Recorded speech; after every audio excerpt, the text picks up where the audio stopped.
So for today's entry, we're going to talk about prepositions. Prepositions can be challenging. We're going to focus on the easier prepositions and move on from there. So there are prepositions of place, position, slash movement, and time. We're going to start out with mainly just place and time.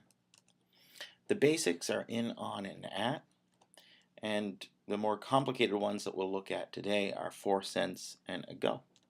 Okay, so some different uses of prepositions. The students are in the classroom. The students are at school. Tom is standing outside the theater. Melissa is getting out of her car. Melissa is getting out of the car. The keys fell under the seat. And Pasadena is between Corner Brook and Deer Lake. Basic rules for prepositions of place.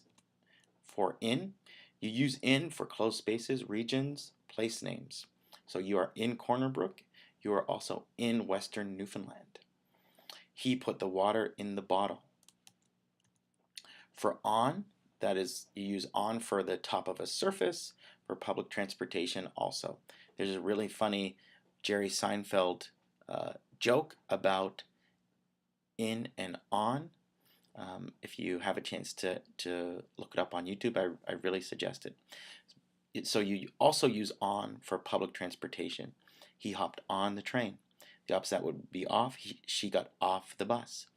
Okay, so the difference is if we're talking about a taxi, which is another form of transportation, English speakers actually say in. So you would say, he got in the taxi. She got out of the taxi. Okay, sticking with on for now though, we're going to also remember that it's for the top of a surface.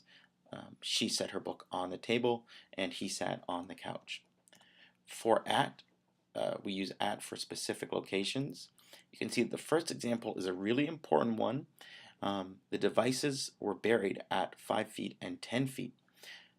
The thing about using at in that sentence is we're going to use at because we're talking about a specific location. If we didn't have that specific location and instead of 5 feet and 10 feet, we had something like dirt or the dirt, okay? The devices were buried in the dirt. So you would use in for that example as opposed to at because the focus is no longer on the location and they are going to be in an enclosed space. The last example there is a question. Can you pick me up at the grocery store? Okay, so you are on the phone with someone else. They don't know where you are. You want to provide them with the specific location. You use at. Can you pick me up at the grocery store? Prepositions can be confusing, right? I sat on my chair at my desk. The more confusing element is when we are no longer talking about standard English, the English that we use at universities. There are many changes in prepositions in regional dialects. So one example from Newfoundland English that we talked about was pull the door to. I think the prepositions of time are a little bit easier, and we can look at this triangle chart to figure out prepositions of time. The most specific is going to be at. Let's do that at 9 o'clock. Okay. We have a little bit less specific with on. Let's do that on the weekend. And then in is the least specific. Let's do that in January. So at for a 1 hour time period, on for a 2-day period for a weekend, right? And then you have for a whole month, you use in. Let's do that at 9 o'clock. Let's do that on the weekend. Let's do that in January. It does get there are a few more rules for prepositions of time. So you would use in for a year, a month, or a season, in for a week or more, in for a part of a day. So that is one exception because that is a little bit more specific. You would say, we will do that in the morning. On for a day or a date, an example of that would be, that will be on October 15th. That will be on Wednesday. On for a single day, so for like holidays. That will be on Halloween. That will be on Christmas Day. If it is a longer period of time, you might actually use a word like during. Like if we have a Christmas break, right, which is 2 weeks. So instead, you might say, That will be during Christmas break. Use at for a clock time or a meal time. So the example that I have is that will be at 12:30. English speakers will also often say that will be at lunch. That will be at supper. Okay, so here's a lot of information. I'm going to do one slide at a time, or one column at a time, sorry. For, we use for to talk about something continuing to the present, and we use for to talk about how long something has continued. The example is, I've been waiting for 2 days. We use since to talk about something continuing to the present as well. However, the difference between for and since is that we use since to say when something began. Okay, so you would have a sentence like, I have been waiting since Wednesday. So if we are imagining that it is Friday, okay, and you say, I have been waiting for 2 days, and you say, I have been waiting since Wednesday, then we're really talking about Wednesday in both examples. Okay, we would go backwards 2 days in time.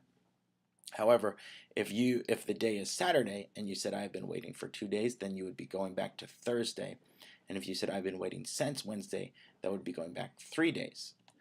For ago, we use ago to move backwards in time, a past time measured from the present, and a sentence that you might hear is 1 month ago I started teaching physics.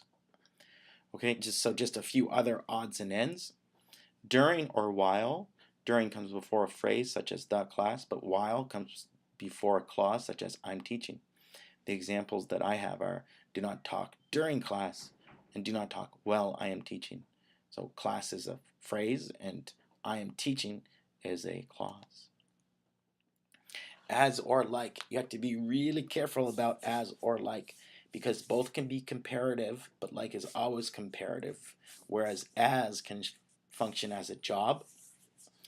And you can make an insult to someone by using like instead of as. The example here is he works as a teacher, he works like a teacher.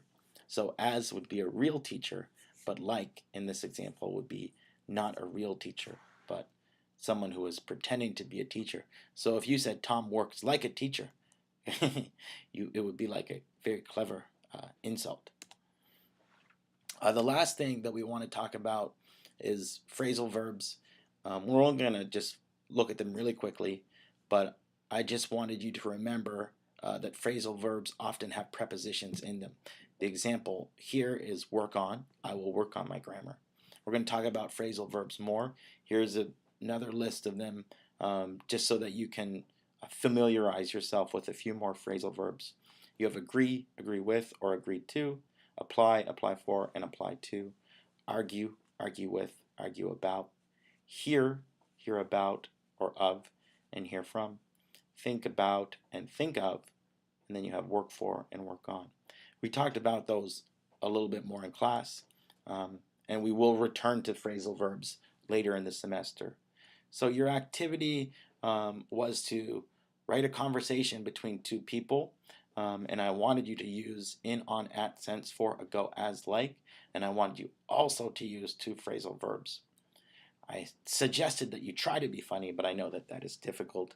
I try to be funny all the time, and I know that it is difficult. The conversation was about finding lost treasure in Newfoundland, but you can make the conversation about anything you want so long as you practice using prepositions. Okay, so that's it for today for prepositions. I hope it has been helpful. Thank you.